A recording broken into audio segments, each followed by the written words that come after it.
You guys, I wanted to pop on here real quick and mention the 30-day walking challenge that is going to be starting on January 1st. Yes, right around the corner. This video is going to be so short and so sweet because I want to get it edited and up before January 1st when the challenge begins.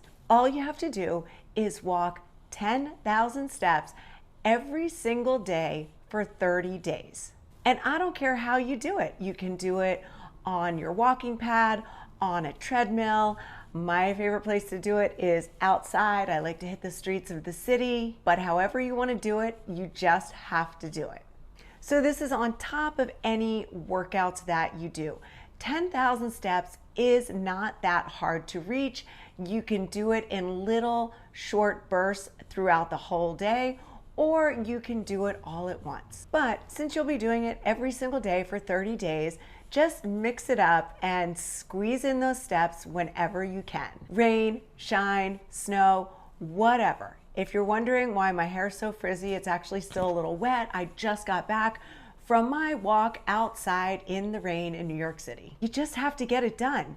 And if you are in perimenopause or full-blown menopause or post-menopause, I would suggest that maybe you try giving up cardio completely for 30 days and only walking. What?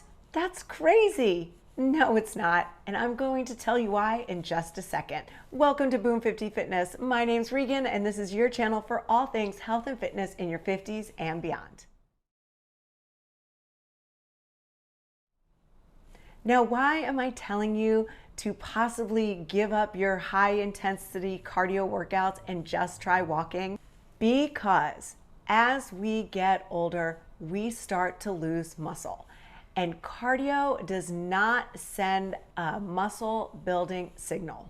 Cardio is not bad. What it does is it sends a build endurance signal. And one of the reasons cardio is so popular, especially with people wanting to lose weight, is because you burn a lot of calories as you're doing it. But because it doesn't send a muscle building signal and you build endurance from it, it makes you more efficient with calorie burn, which might seem like a pretty good thing, but because of this efficient calorie burn, you end up losing muscle. Cardio sends a competing signal, and in turn, you pare muscle down. So if you're doing your cardio and your strength training, cardio will send a competing signal with that strength training. But the big question is that most of you think you know the answer to is, will I lose weight doing more cardio than with strength training? Could you lose more weight on the scale? Total weight plus weights plus a deficit in calories? Yes. But will you lose more fat? No. Will you build muscle? Definitely not. At this stage in life, you do not want to do anything to your body that is going to pare muscle down. You want to be doing everything in your power to help build muscle, while simultaneously eating in a calorie deficit if you want to lose fat. But if you don't do the heavy strength training with just walking as your cardio, you will slow down your metabolism. Metabolically, you will lose muscle. So if losing fat is one of your goals in 2025, the key to successful fat loss is not cardio. So yes, this is totally different training than what I taught clients in the past. But now that I work with mostly women 35 and older, some men, we have to change things up a little bit because we don't want to lose muscle. And thank God the health and fitness and wellness industry is finally talking about menopause and the things we need to change to make menopause work for us metabolically. So when I say no cardio, I'm talking about that high intensity spin class or that run you used to love to go on once a week or twice a week or maybe even more. If you are in perimenopause or past that in any capacity, it is time to scale back that high intensity cardio. Yes, you heard it right. Scale back on that high intensity cardio do heavy strength training with a lot of movement. That's why we're doing this 30-day walking challenge. And that way you will not lose muscle. And this was so hard for me to wrap my brain around because I was a cardio queen. I've talked about this a lot on the channel, so I'm not going to go into full detail. But over a year ago, I gave up cardio. I get on a spin bike for about 15 to 20 minutes once a week and have fun on that because I love it. And I also do a hill climb with a weighted vest on a treadmill once a week. And the rest of the time, I just walk. Every single day, 7 days a week, I get 10,000 steps in. And you're probably thinking I've always been in great shape, but I definitely started to see changes probably over a year ago. And that's when I started doing a lot more research and realized that the high intensity cardio was not my best friend anymore. And I can tell you with 100% certainty that I am in the best shape of my life now.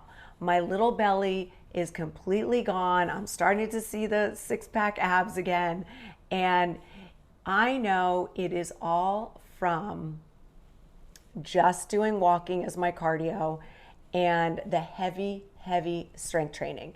And you know, that little bike ride I go on just for fun for like 15 or 20 minutes. And I got to tell you, I don't really bring up the intensity too high. I usually stay in about zone 2 or 3. So it's not like when I had my spin studio and we were going anaerobic and working in the red zone for a good portion of the class.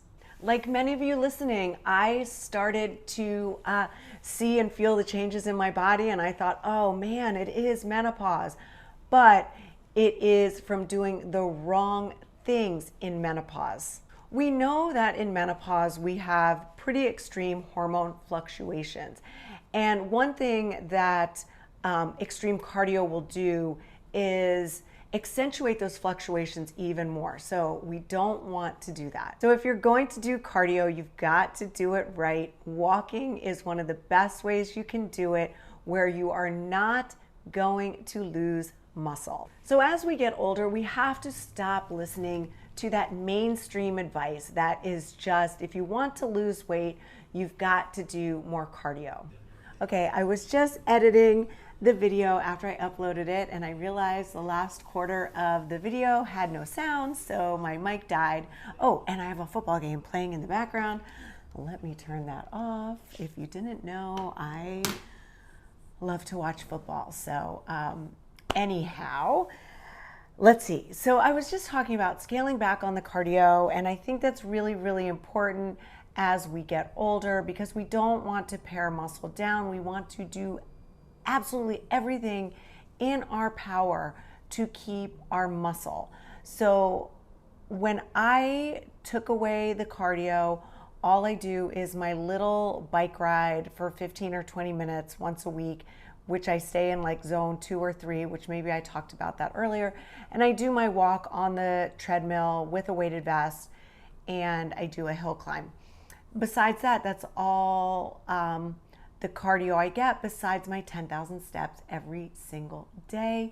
And you know, I lift heavy weights, and from experience I realize that this is the best thing for my body. And if you are in perimenopause, which by the way can start as early as 35, if you're in perimenopause, menopause, postmenopause, this is the way you should be training because we don't want to lose muscle. So heavy strength training, lots and lots of movement, but at a lower intensity like walking. That's what your body needs. And speaking of going into perimenopause when you're 35, I did not go into perimenopause, or at least I didn't start having symptoms until my 50s. But what I wish I knew sooner was to at least get my hormones checked when I was at the age of about 35. So that way you can keep track of the fluctuations. And I am on hormone replacement therapy. It has been a game changer for me. it's not for everybody. I will do a video on that coming soon, but like I said, if you're in perimenopause, menopause, postmenopause, just the easier cardio like walking and heavy strength training is the way to go. And this way you won't slow down your metabolism, you won't lose muscle, you will hopefully be building muscle and feeling the strongest you've ever felt.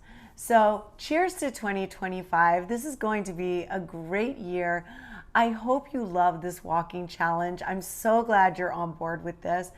Walking has been a lifesaver for me and a game changer, and I know it will be for you too. Oh, and real quick, I mentioned that I was going to tell you why I haven't been here on YouTube in a while or even on any social media platforms.